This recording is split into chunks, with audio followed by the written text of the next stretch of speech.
You know what it is, team. We are back with another dose of that high strength spiritual bleach to burn through those spiritual blockages that many of us encounter when on the path of awakening, the path of enlightenment, the path of liberation, whatever we call it. Many of us encounter these sticking points, these blocks to our understanding or the blocks to our liberation. And the thing is, they're not even really there. There's no real such thing as a spiritual blockage. It's often just a small gap in our understanding, a subtle background belief that actually endarkens our experience. And by removing that, or by plugging the gap in the understanding, all of a sudden the endarkenment disappears, is burned through. We burn through that shadow with some of this spiritual bleach, and the enlightenment is allowed to shine through. Today's blockage is, where's the proof? Where's the proof that consciousness is infinite, universal, and unlimited? Where is the proof that this appearance of an individual body-mind does not generate consciousness, but is in fact an appearance within consciousness? Where is the proof that there is one consciousness that we all appear within? If you are on the spiritual path, if you're on the path of awakening, if you're on the path of enlightenment, if you've been learning about Advaita, non-duality, or if you're just a good scientist and you're trying to get to the bottom of all this, the question of what is reality? What is it even made of? What is all of this stuff? What even is it? Any good scientist eventually has to start asking this question, because all spiritual paths and all scientific paths ultimately have to end with, but what actually is all of this? And many spiritual teachers, many spiritual paths and gurus speak of the infinite universal consciousness. And it's a bit of a head scratcher, that one, because it's certainly not how it appears. But as we've seen previously in this series, just because that's how something appears isn't necessarily how it actually is. There are many illusions, many optical illusions that fool us completely. And what if the appearance of being an individual, the appearance of being a separate self, separate from the universe, an individual Homo sapien walking around generating a little package of consciousness that sort of beams outwards from a brain, what if that is just an illusion? It's certainly not how it appears. It appears very real. But just because it appears that way isn't necessarily how it is. So my favourite metaphor to kind of describe this, maybe if this is the first time you're hearing it or you haven't come across it as much as other spiritual teachings and pointings, is dodgems.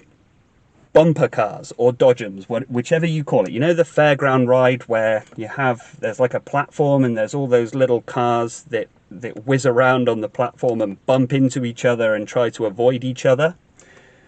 I'm sure you know the one. Now, when we look at that, let's say we look at that and it's the first time that we're looking at it. Let's just say this is the first time that we see bumper cars and dodgems. Maybe when you were a kid when you first saw this.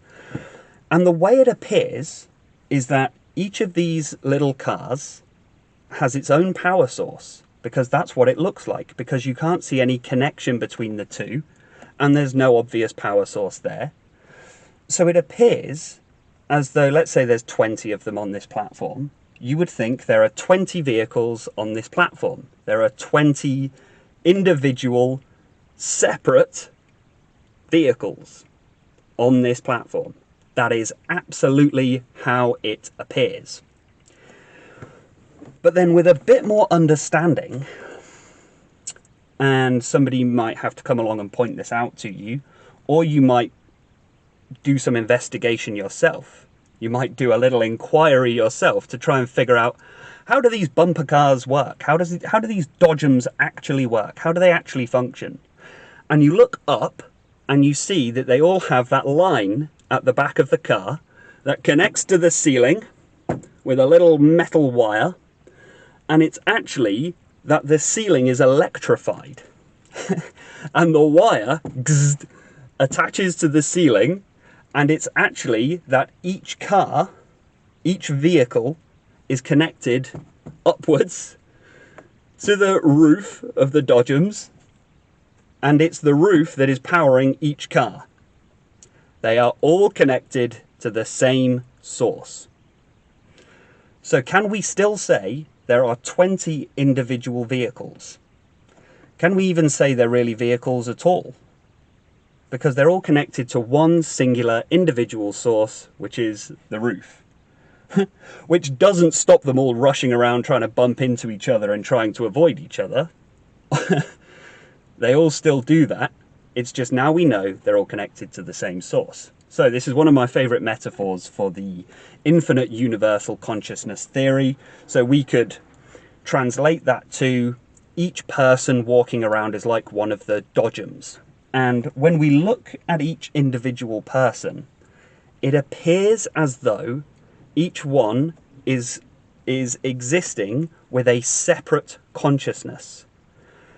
Each being is an individual, temporary, finite kind of casing of flesh and bone, or however you perceive these things. And each one has an individual consciousness, and there's like 8 billion of them on planet Earth. But in this metaphor, and in this analogy, actually what's happening is that we're all connected to the same source. In exactly the same way that the Dodgems are all connected to the same roof, human beings are all connected to the same consciousness. Maybe you've come across this, a similar analogy, or that's the idea behind the consciousness-only model. And it is claimed that many beings, enlightened beings, gurus, sages, and saints have woken up to not just understanding this on an intellectual basis, but actually experiencing this. And actually experiencing, the infinite universal consciousness. Waking up to the truth, the reality. But you've maybe come across these teachings, and it's quite a leap, isn't it? It's quite a leap, because that is so different to what we've been taught, and it's so different to how it feels. Experientially, I feel very, very much like an individual body and mind. I feel very much like I am limited to this body and mind. I feel very much like I am just this temporary finite self, and I'm not really infinite universal consciousness, because, well, where's the proof of that? Where's the proof? When it doesn't feel that way, how do we prove it? Well, I have something for you. As they say, the proof is in the pudding. Not that that's the actual phrase. The actual phrase is the proof of the pudding is in the eating. Which means when you look at a pudding and it looks all delicious and everything, and it smells delicious, and somebody tells you it's delicious, you still should not assume that the pudding is delicious. You can only know it's delicious once you taste it. You see where I'm going with this? So, the proof of the pudding is in the eating, and let's see if we can have a bite of that delicious pudding. That delicious enlightenment pudding. The awakening dessert. Let's have a big spoonful of it. So, there's a practice that we can do here, and just do this with me now. Bring yourself fully into the here and now, the presence of being, and just a sense of being. And simply become aware of what you are aware of. What are you actually aware of? The presence of that conscious awareness, and simply opening. We're not trying to sort of pick things apart, but just open your awareness out, open your consciousness out. And most of us would probably suggest that my awareness is my thoughts, my feelings, all of the content of the mind activity. I'm aware of everything that I can sense, everything that I can perceive. I'm aware of bodily sensations. I'm vaguely aware that there's an outside world and an inside world, and there's a kind of separation between the two. Physical sensations, psychological content. And it would appear that that's where our awareness ends. There's a sort of a field of consciousness in that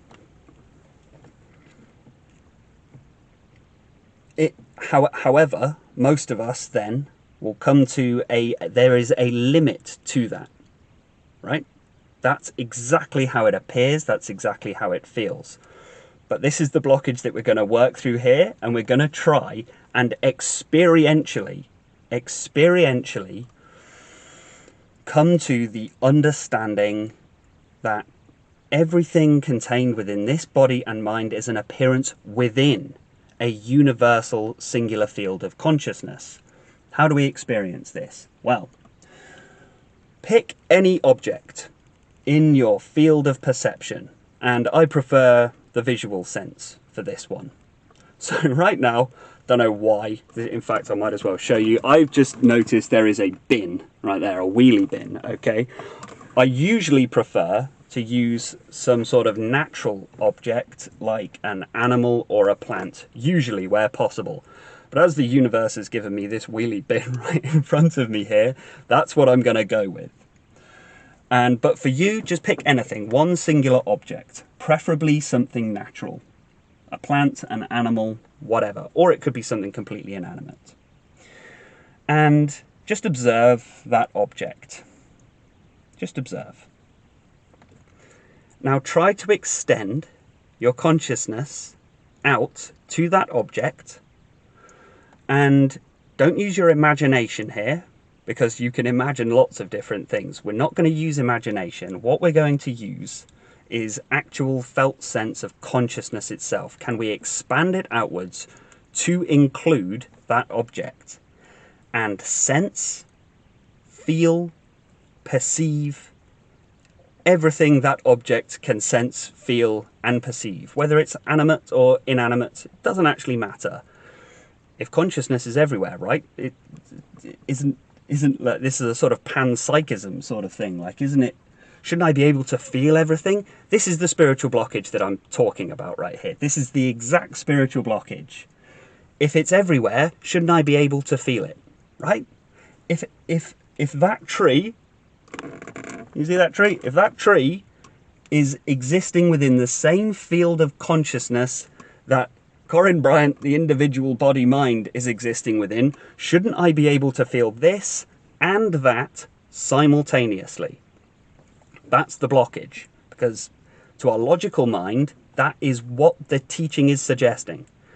So we're going to open our awareness out. I've just realized I'm getting a little agitated. I think I'm getting a little excited for some reason. So I'm going to do what I usually do, which is bring myself into the presence of awareness. I'm just excited because I'm so passionate about the spiritual path. It's so liberating. It's liberated me from anxiety, depression, addiction, obesity, everything. So I get really passionate when I'm teaching it. But I need to remember to stay present, because I've noticed in some videos I get a little bit zealous. We are going to open our awareness out, fully here within the present moment. Can we feel it?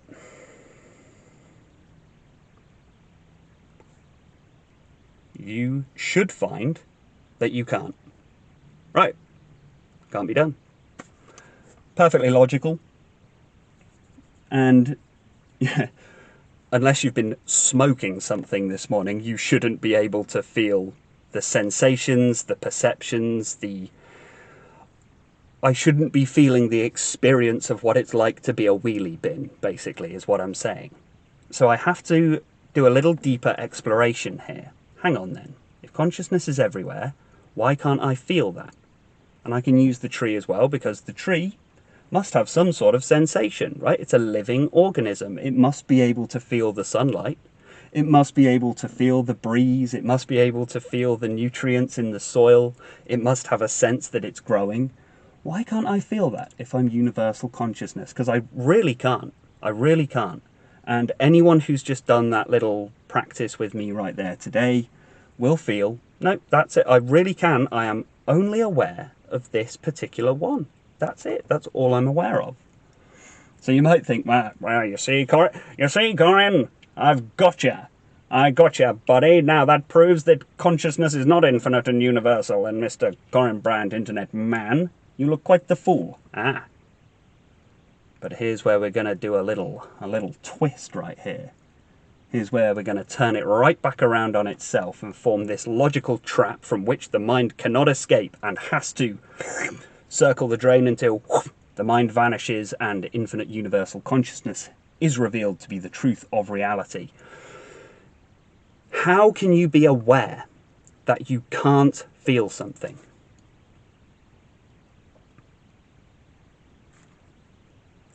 We've just experienced that it can't be done, that I cannot feel anything outside of this individual body-mind. But the question, that is the spiritual bleach that burns through the blockage today, the question is, how do you know you are not aware? How do you know that you are not aware of the experience that the object you are perceiving is having? Now slow down. Let's take some time. Not that there is such a thing, but let's take this opportunity to deepen our insight, to deepen our awareness, to deepen our understanding. And yes, the mind is going to be super unhappy with what we're talking about right here, and the mind is going to try and be super confused, but let's just slow it all down. Slow it right down. We have an infinite amount of time to get this, okay? Infinite. So slow down.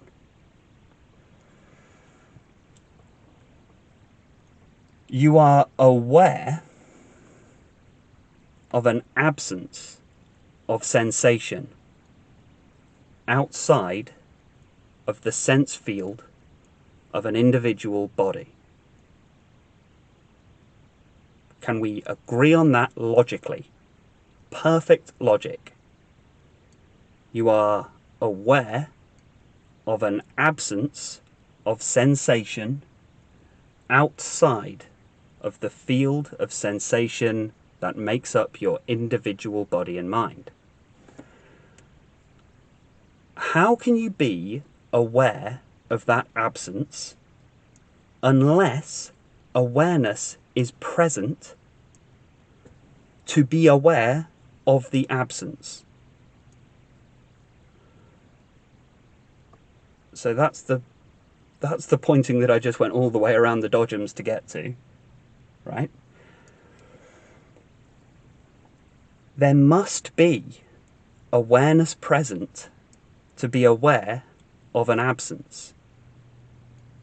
And we can prove experientially at any moment that you are aware of the absence of sensation outside the body and mind. You can do this at any time you like. Yep, we can be fully, but there is a sensations of the body and mind. Fine. Not a problem at all. We'll take that as read, granted. But just ignore that for a moment. Right? I'm going to ignore the sensations in the body. Do this with me. Ignore the sensations in the body. Ignore the thoughts in the mind. Ignore the feelings. Ignore the individual narrative of I am so-and-so, I do this job, I'm this years old, I'm this type of person, I have this type of body, my life is like this is the life that I have, this is the story of me. Ignore all of that. Instead, simply extend the awareness to everything that you can't feel. And right there, we have the experiential understanding of infinite universal consciousness. It is not that awareness is absent. It's that the awareness is aware of absence. And what could we call the absence of sensation, the absence of story, the absence of mind activity? Another word for that is peace. The absence of an individual body and mind. The absence of the individual story. The absence of all of the ups and downs, the tumultuous, chaotic life. The absence of that is peace. And you can experience that at any moment by simply becoming aware of what you're not experiencing. This is up there as pretty intense as it comes to spiritual teachings. I would say this is Advaita. No birth, no change, no death. Advaita. Which I would say is like a step higher than Advaita, really. It's up there. I know it's up there, okay? I know it is, but that's the purpose of this series, all right? It's intense. It's high-strength spiritual bleach. So, extending consciousness and then recognizing, oh, it's everywhere all of the time. It's just that it's...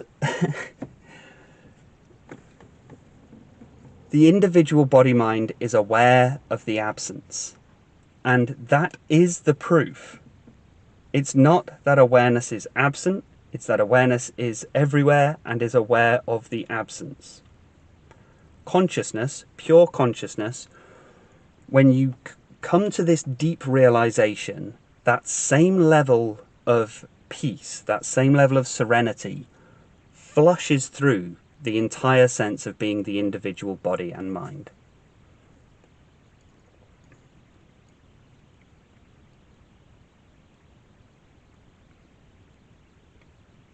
So there it is. There's the proof. We just proved it. How can you know? How can you know you're not aware of something unless you are aware that you cannot feel something? How can you be aware of an absence unless you are the awareness of that absence?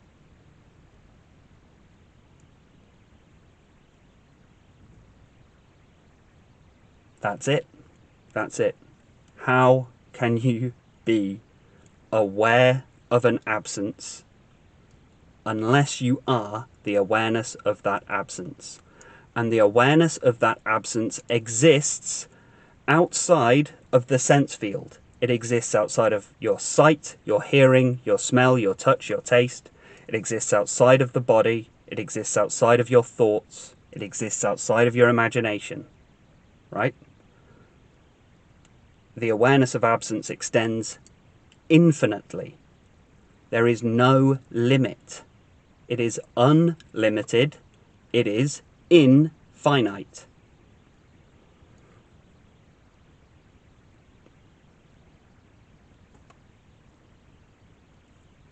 How can you be aware of the absence unless awareness is present to experience the absence?